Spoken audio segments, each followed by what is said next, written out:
Hey, what's up Aquamigos? So the goal in today's video is going to be attaching the air diffuser to the bottom drain inside the koi pond. And let me just show you really quick where the koi pond's at right now. So this is the state that the koi pond's in right now. As you can see, there is quite a bit of water at the bottom. And as you can see, the bottom drain is right there. And just to catch you guys up on what's going on right now, basically the weather here in Southern California is very unpredictable. The weather forecast, it changes like every day. So pretty much yesterday, we were expecting 3 days of rain in a row. So what I was planning on doing, since we have the liner in there already, I was planning on actually filling up the pond so that the pressure of the water would hold the liner up against the inside walls of the pond, with the intention of preventing the inside walls of the pond from eroding.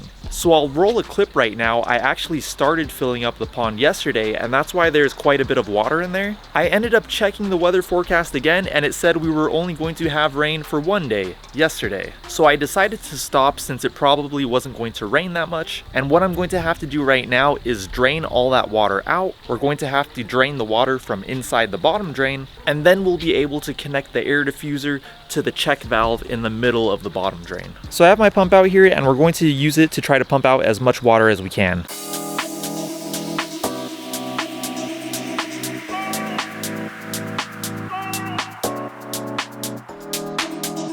I drained out as much water as I could with the pump, and then I did the rest by hand. We then decided this would be a good time to cut away some of the extra pond liner so we could walk freely around the pond. We got enough extra pond liner to maybe make a nice slip and slide. Now it was time to start with the real work. We dried the inside of the drain thoroughly and dry fit the stem and air diffuser. The way this works is there is a check valve in the middle of the bottom drain that will allow air from the air pump to come out, but it will not allow water to enter. After dry fitting it, we needed the wrench to unscrew the stem from the lid. I put the stem back into the check valve so I could mark where the check valve goes up to on the stem, and I was aiming for a 3/4 inch gap all around the lid of the bottom drain, so we needed to trim the stem slightly. And the reason I was going for this size of gap is because I wanted the gap to be small enough to where it wouldn't be easy for my fish to get inside there. And this was another one of those situations where we had to pay close attention to what we were doing to make sure we cut the stem correctly, as there isn't much room for error at this point. So we were very careful with our measurements, and we were very careful with making the cut.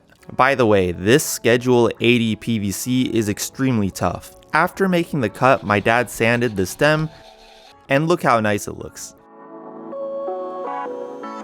The wrench was required again to remove the stem, and we applied plumber's tape to the threading. It was now time to glue the stem to the check valve.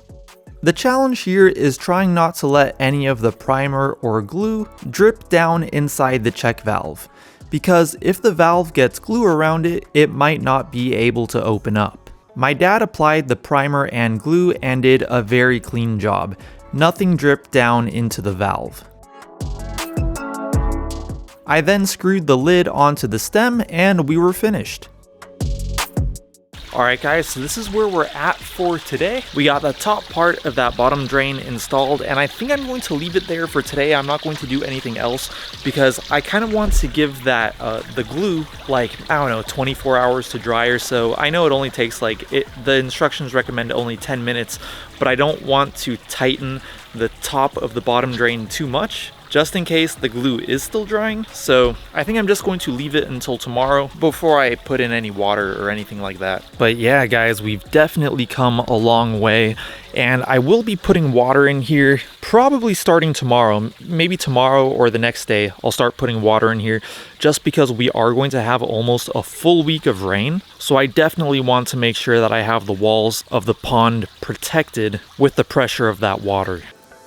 Alright Aquamigos, so I'm definitely going to be filling up the pond with water in my next video, so make sure to stay tuned for that. And if you guys did like this video, I'd really appreciate it if you went down there and gave this video a like. And make sure to subscribe and hit that bell notifications button so you can stay up to date with my pond build progress.